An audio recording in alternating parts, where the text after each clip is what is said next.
표현이 좋으셨습니다. 예, 우리 주님 앞에 우리 신앙을 사도신경으로 고백합니다. 나는 전능하신 아버지 하나님, 천지의 창조주를 믿습니다. 나는 그의 유일하신 아들, 우리 주 예수 그리스도를 믿습니다.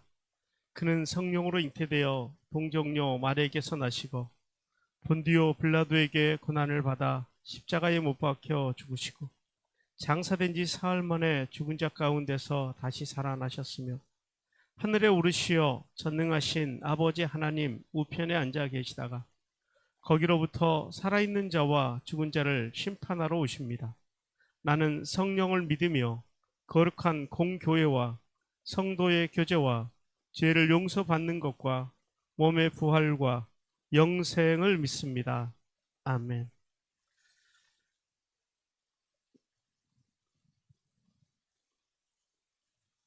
우리 찬송가 379장입니다. 찬송가 379장.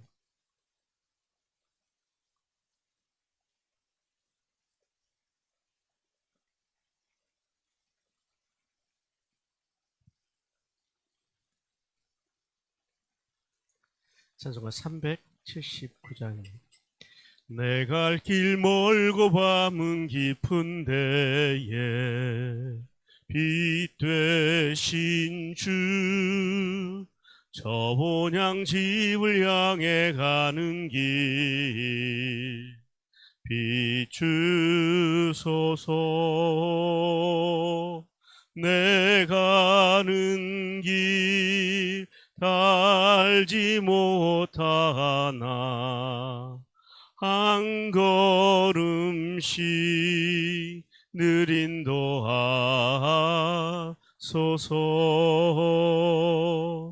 이전에 방탕하게 지낼 때에 교만하여 맘대로 고집하던 이 죄인 사소서. 내 지은 죄 다 기억마시고 주 뜻대로 늘 주장하소서.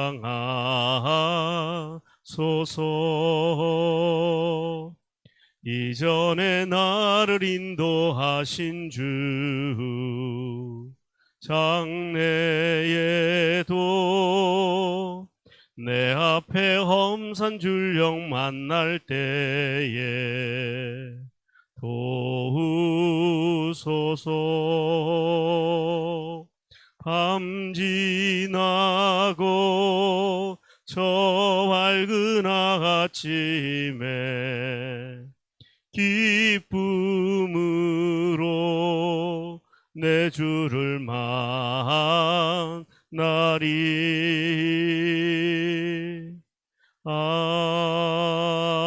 아멘. 오늘 하나님께서 저에게 주시는 말씀, 출애굽기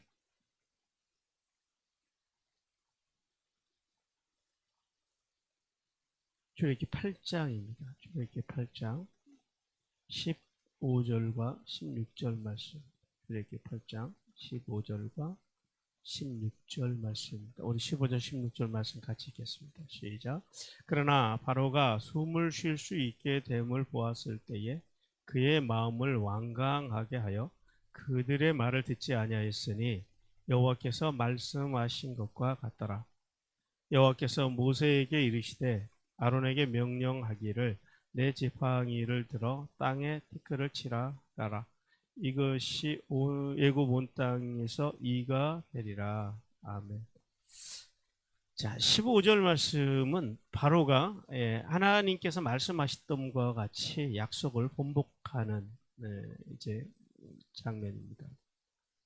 오늘 본문에 보니까 그러죠. 바로가 숨 쉴 수 있게 됨을 보았을 때에 그럽니다. 여기서 이제 숨 쉴 수 있게 되었다라고 하는 것이 공간이 넓어졌다라는 겁니다. 단순히 어떤 육체적인 힘이 아니라 공간적인 의미입니다. 이제 그러니까 개구리들이 다 물러감으로 인해서 이제 공간들이 확보가 되고 쉽게 말해서 살만하게 되었다라는 것입니다. 그러니까 뭘 이야기해요? 개구리가 그렇게 많았을 때는 얼마나 힘들었는지에 대해서, 생활이 얼마나 불편했는지에 대해서 이제 역설적으로 보여주는 말씀이고요. 그랬더니 그가 마음을 완강하게 하여, 그럽니다. 완강하게 하여. 그 완강하게 하다라는 말이 우리 성경에는 이제 완강하게 하여, 완악하게 하여 뭐 이제 이런 식으로 번역이 되어 있지만은 원문에 보면은 그 바로가 마음이 완악하게 하여, 완강하게 하여, 이 말이 원어로는 세 가지로 본문에는 기록이 되어 있습니다. 조금씩 달라요. 그 느낌, 그 의미들이. 오늘 본문에는 카바드라고 하는 단어를 썼어요. 이 앞에서는 하자크라고 하는 단어를 쓰고 또 그 앞에서는 카샤라고 하는 단어를 썼더라고요. 원문에 따라서 의미가 뭐가 조금씩 다르냐면은, 카샤는 하나님, 그러니까 하나님의 백성, 그러니까 하나님의 선택으로부터 유기된 상태, 죄로 인해서 하나님을 믿지 않음으로, 그러니까 유기된 상태에서 이제 유기된 상태에서 마음이 완악해지는 것, 악해지는 것. 이제 그것을 이제 카샤라고 그러고요. 하자크는 뭐냐면 자기 스스로 마음을 강하게 하는 거예요. 무너지지 않도록. 그러니까 우리가 내가 다시 일어나야지 하면서 결심하고 결단하고 자기 스스로 마음을 완악하게 하는 것. 이걸 하자크라고 합니다.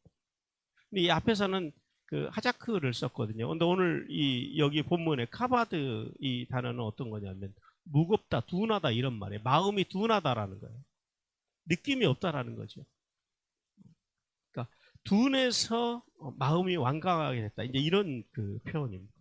그래서 오늘 근데 본문에서는 카바드라고 한 단어를 썼더라고. 마음이 둔하게 되었다라는 거예요. 바로가 개구리 재앙으로 인해서 좀 쉴 수 있는, 좀 생활하기 좀 편리해졌다라는 거죠. 삶이 편리해지고 그 개구리로 난 중압감에서 좀 마음이 풀어지기 시작하고 육체가 풀어지기 시작하니까 이제 그렇게 힘들었을 때는 어떻게 했어요? 바로가 이 개구리 재앙만 떠나가게 해주면 히브리인들의 출애굽을 허락하겠다 그래요. 그런데 막상 자신들이 다산과 풍요의 신으로 섬겼던 이 개구리가 몰살당하자 이제 중압감에서 벗어나고 숨 쉴 수 있는, 생활할 만한 그런 공간들이 열리니까요. 마음이 둔해졌다라는 거예요. 무슨 말이에요? 앞에서 하나님과 했던 약속, 모세와 했던 약속을 잃어버렸다라는 거. 하찮은 것으로 생각했다라는 거. 그러니까 신앙이 어린 사람, 그러니까 우리가 우리 이제 소위 말해서 어리석다 그러잖아요. 이제 그런 거예요. 어리석은 사람들은 그러니까 역사나 그리고 앞에서 있었던 어떤 그런 인생의 사건들을 통해서 배우고 또 그것을 통해서 우리가 돌이키고 바른 삶으로 나가는 것이 아니라, 어리석은 사람들은 그 순간이 지나가면 잃어버립니다. 이게 지혜로운 사람과 어리석은 사람의 특징입니다. 그런데 바로가 그랬다라는 거예요. 개구리 재앙으로 인해서 그렇게 힘들고 어려울 때는요, 금방이라도 이 문제만 해결되면은 내가 주를 위해 살 것처럼, 오늘 여기 바로처럼 히브리인들의 출애굽을 허락할 것처럼 그렇게 이야기를 해놓고 막상 문제가 해결이 되니까요, 그 앞에 일은 마음이 어리석기 때문에, 마음이 무겁기 때문에 마음이 더디고 희미해졌다라는 거예요. 앞에 그 고통들이. 그걸 잃어버리고 다시 제자리로 돌아가는 거예요. 우리가 이제 그런 사람들에 대해서 주님께서 그렇게 표현하시죠. 개가 토한 것을 도로 먹는 거예요. 이게 이제 오늘 카바드라고 하는 그런 의미에서 완악해졌다라는 거예요. 그런 완악함. 그런데 오늘 본문에 보니까 주님께서는요, 이런 바로의 그런 완악함, 그런 어리석음, 그리고 그 변덕, 그것을 이미 하나님은 다 알고 계셨다라는 거예요. 자, 우리가 신앙생활 할 때요, 그래서 이런 어리석은 자리에 가지 않기 위해서 애써야 된다. 마음이 둔해서, 생각하는 게 둔해서, 어리석어서, 앞에 있었던 어떤 그런 역사들, 그러니까 왜 우리가 역사를 공부해야 되고 역사를 우리가 왜 존중해야 되냐면, 역사를 통해서 배우는 사람이 지혜로운 사람입니다. 그러니까 세상에는 세 종류의 사람이 있다 그래요. 예, 앞서간 역사를 통해서 배우고 그 선조들의 삶을 통해서 배워서 이제 바른 길로 가려고 발전되어지는 인생을 살아가려고 하는 사람들이 있는가 하며, 어떤 사람들은요, 배워야지, 자기가 부딪혀야지 배우는 사람들이 있어요. 뭐 그래도 그 정도만 해도 굉장히 훌륭한 사람입니다. 근데 어리석은 사람들은 이 세 번째 이렇게 카바드 바로처럼 배우고도 보고도 돌아서서 까먹어 버리는 거예요. 그래서 우리가 그런 사람들을 머리가 나쁘다 그런 데잖아요. 붕어가 물고기들이 잡혔다가 풀어주면은 물속에 들어가면 3초 만에 자기가 잡혔던 걸 잃어버린답니다. 이제 그런 거를 이런 카바드라고 하는 표현을 씁니다. 그래서 우리가 하나님의 말씀으로 이렇게 우리 인생이, 우리 마음이 특히 죄에 대해서 그리고 그 어리석음에 대해서 묻어지지 않도록 늘 말씀과 말씀의 정신으로 살기 위해서 발버둥 치고, 또 우리가 공부하고 또 역사를 배워나가고 그 속에서 우리의 삶을 고쳐나가고 그런 지혜로운 삶이 되시기를 오늘 15절을 통해서 주님께서 말씀하십니다. 자, 그리고 이제 16절부터 20절까지는 이제 세 번째 이 재앙입니다. 첫 번째 이 재앙이 뭐였죠? 피의 재앙. 그 다음에 두 번째는요, 개구리 재앙. 그리고 이제 세 번째가 이 재앙입니다. 그런데 이 재앙의 그 특징은 뭐냐면은, 자, 앞에서 피 재앙이나 그 다음에 개구리 재앙은 하나님께서 경고를 하셨는데, 이 재앙 경고 없이 그냥 행하십니다. 경고 없이. 16절 보시기 바랍니다. 여호와께서 모세에게 이르시되 아론에게 명령하기를 내 백성 내 지팡이를 들어 땅에 티끌을 치게 하라. 그것이 애굽 온 땅에서 이가 되리라 그럽니다. 여기 티끌이라 그럽니다. 티끌을 치라 그래요. 이제 티끌이라고 하는 것이 뭐냐면 히브리어로 아파르라고 그러는데요. 먼지, 재, 가루 이런 의미입니다. 그러니까 땅에 티끌을 치라라고 하는 말씀을 직역해 보면, 그리고 너는 그 땅의 먼지를 치게 하라, 이제 이렇게 됩니다. 자, 하나님께서는 앞에서 말씀드린 대로 피와 개구리 재앙과는 달리요, 이 재앙은 경고 없이 행하십니다. 왜냐하면 바로가 개구리 재앙이 물러가면 어떻게 했어요? 출애굽을 약속을 했지요. 그런데 그 약속을 어겼다라는 거예요. 왜요? 카바드, 마음이 둔해서요.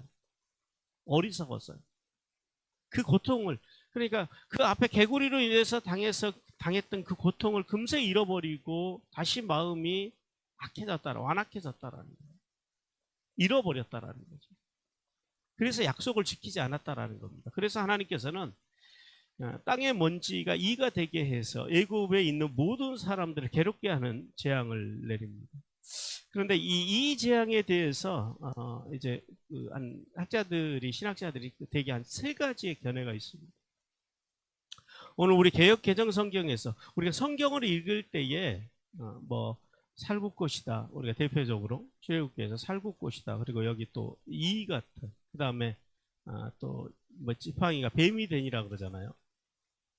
그런 표현들이 사실은 이 중동 지역, 이제 이 히브리어잖아요. 히브리어에 있는 표현들이 우리 한국에는 없는 것들이 있어요. 그러니까 그것을 한국적으로 이렇게 표현해낸 말씀들이 있습니다. 예를 들면은 대표적인 게 살구꽃이거든요. 그건 사실 살구나무는 아니고 땅콩나무입니다. 땅콩. 아몬드. 땅콩이 아니고 아몬드. 쉐케드라고 하는 나무인데요. 그 쉐케드 꽃이 우리나라 살구꽃하고 거의 똑같아요. 그러니까 이 쉐케드 나무가 우리나라에는 없잖아요. 아몬드 나무가 없으니까 그것을 이렇게 우리나라에 있는 가장 닮은 꽃으로 그렇게 번역을 했다라는 거예요. 그러니까 이제 그런 견해에서 이 이라고 하는 것도 마찬가지입니다. 뱀도 마찬가지잖아. 우리가 알고 있는 나하시, 뱀이 원래 나하시거든요. 나하시가 맞나? 갑자기 헷갈리네. 근데 탄닌이라고 하는 단어를 썼어요. 탄닌. 탄닌이라고 하는 것이 그냥 우리가 알고 있는 이런 뱀이 아니고 어떤 도마뱀 이런 것들을 말할 때 주로 쓰는 단어인데, 이도 마찬가지입니다. 우리 성경에 번역된 대로 그냥 우리가 알고 있는 이라고 하는 견해도 있어요. 그냥 이라고 하는 견해도 있고, 두 번째는 진드기라고 하는 견해도 있습니다. 진드기일 것이다.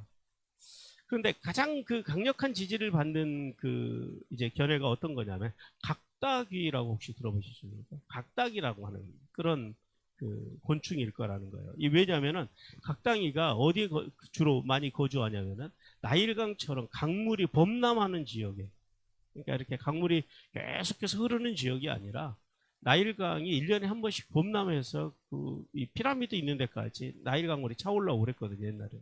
뭐 지금은 이제 관계 수로를 잘해서 그러진 않습니다만. 그런데 이렇게 그 큰 강가에 살면서 이렇게 강물이 범람하는 지역에 주로 사는 그 곤충 중에 이 각닭이라고 하는 그 곤충이 있습니다. 이게 물속이나 그다음 축축한 곳에다 알을 낳고 온도가 높아지면은 이게 폭발적으로 이 막 그 개체가 늘어나는 특성이 있어요. 그래서 이제 여러 학자들은 이 일을 각닭이로 주로 봅니다. 이게 이제 이 견해가 가장 그 지지를 받는 견해인데요. 각닭이는 모든 종류의 동물을 공격하는데 특히 사람의 그 머리털이나 옷 속만 들어가는 게 아니라 이 각닭이가요. 눈으로도 들어갑니다. 눈, 코, 귀. 하여튼 이렇게 동물 안에 이렇게 사람이나 동물 안에 달라붙으면은 구멍이 있는 곳은 얘가 다 막 그 안으로 들어가요. 그러니까 여러분 그 안으로 들어가서 거기에서 이제 그 사람의 피를 그 빨아먹는다고 한번 생각해 보십시오. 얼마나 그게 고통스럽겠어요. 그래서 하나님께서는 이 물과 관련된 각다기를 땅의 티끌에서부터, 그런데 재밌는 건 뭐냐면 이 각다기가 물속에서 생기는 이 곤충이거든요. 물에서. 그리고 물과 관련해서 축축한 데서 생기는 건데 먼지라고 하는 것은요. 물이 없어요. 수분이 없는 것이 먼지잖아요. 뭐 있긴 있겠지만 그렇게 많지 않은 것. 극소량의 수분만 있는 그러니까 그곳에서 그 먼지, 땅의 티끌에서 먼지에서 각다기가 생겨났다라는 거예요. 뭘 의미해요? 전혀 상관관계도 없는 흙에서 각다기가 생겨나게 하시는 것인 이 각다기의 재앙이 뭐라고요? 하나님의 초자연적인 능력임을 보여주십니다. 어떤 자연적인 현상이 아니라 하나님께서 내리시는 형벌이라는 거예요. 그러니까 하나님께서 이렇게 애굽의 형벌을 내리실 때도 하나님의 능력이심을 드러내는 것. 그러니까 단순히 이 형벌을 통해서 사람들을 괴롭게 하고 힘들게 하고 단순히 그런 목적이 아니다라는 거죠. 하나님의 살아계심을 드러내주는 것. 그래서 사람들로 하여금 하나님을 믿고 하나님께로 돌아오게 하는 것. 사실 그것이 하나님께서 인간에게 내리시는 재앙의 목적이십니다. 하나님께서 인간에게 재앙을 허락하실 때에는 그것이 목적이 분명하다라는 거예요. 단순히 형벌을 주시고 단순히 그 사람의 마음을 무너뜨리고 인생을 망가뜨리려고 하는 것이 아니라, 그래서 성경의 또 다른 주제가 뭐라고요? 그게 슈브가 되는 거예요. 이런 것들을 통해서 이런 그 먼지가 전혀 그 물과 상관이 없는 먼지를 통해서 각다기를 만들어내시는, 물과 관련이 있는 곤충을 만들어내시는 하나님, 그런 기적을 통해서 애굽 사람들로 하여금은요, 이게 진짜 하나님의 능력이구나, 하나님의 능력을 알고 하나님께로 돌아오게 하는 것. 그것이 하나님께서 우리에게 재앙을 허락하시는 이유라는 사실을 깨닫는 은혜가 있기를 주님께서 원하십니다.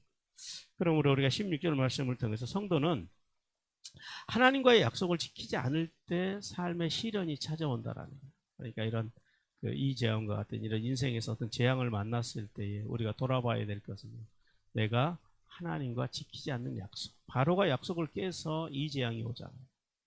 우리가 하나님께 지키지 못한 약속이 뭐가 있는가를 돌아보고 우리가 하나님께로 돌아가는 그런 은혜가 임하시기를 주님께서 원하십니다. 기도합니다. 자비하신 아버지 하나님 감사합니다. 하나님, 인간의 연약함, 우리가 인생에 고난이 오고 아픔이 오고 시련이 오고 그때는 이 문제만 해결이 되면은 주를 위해 살겠노라고 우리가 주님 앞에 서원하지만은 그 시간이 막상 지나고 나면 잃어버리고 자신의 뜻과 자신의 방법으로 살아가는 어리석은 인생을 살 때가 얼마나 많은지 모릅니다. 성령 하나님 아버지, 이 시간 주님 앞에 간절히 간구하옵나니 이 시간 주님께서 저희들을 지키시고 돌보시고 저희들로 하여금 하나님 앞에 드린 약속이 있으면 해로울지라도 그 약속을 지키려고 발버둥치는, 어떻게든지 지켜나가는 그러한 복된 신앙을 허락하여 주시옵소서. 그래서 하나님, 우리가 이 땅 위에서 누려야 할 하나님의 풍성함, 그 신실하신 하나님께 하나님의 성품을 닮아갈 때만이 그 하나님의 풍성함을 누릴 수 있음을 기억하고, 우리도 주님처럼 신실하게 성실하게 약속한 것은 해로울지라도 지켜나가고 어떻게든지 주님을 닮아나가기 위해서 애쓰는 저희들의 삶의 자리가 되도록 복을 내려 주옵소서. 오늘 이 복된 하루 하나님 아버지의 사람들을 지켜주시옵시고, 하나님 병약한 연약한 사랑하는 성도들, 또 연로하신 사랑하는 주의 성도들, 주님 오늘 한날도 지키시고 하늘의 복과 땅의 복을 베푸시며 풍성함으로 도와여 주시옵소서. 하나님 사랑하는 성도들 여러 가지 삶의 자리를 가지고 살아갑니다. 하나님 그 모든 삶의 자리 위에 주여 기름 부어 주시옵소서. 하나님, 그리고 주의 나라와 주의 교회를 위해서 여러 가지로 애쓰는 사랑하는 귀한 손길들 위에도 주여 복을 내려 주시옵시고, 더 주님을 닮아가고 더 주님의 뜻을 쫓아가고 더 주님의 마음에 합적함을 드리며 하나님을 기쁘시게 하며 살아갈 수 있는, 그렇게 하늘의 복과 땅의 복을 받고 그렇게 페이버를 누리는 복된 주의 종들이 되게 하여 주옵소서. 이 아침에 부르짖는 성도들의 기도를 들으시옵소서. 그 간절한 간구 소리를 주님께서 응답하시고 하늘의 복과 땅의 복으로 충만하게 채우시옵소서. 모든 영광을 주께 올려드리며 거룩하신 예수 그리스도 이름으로 축복하며 기도합니다. 아멘. 자유롭게 기도하시겠습니다.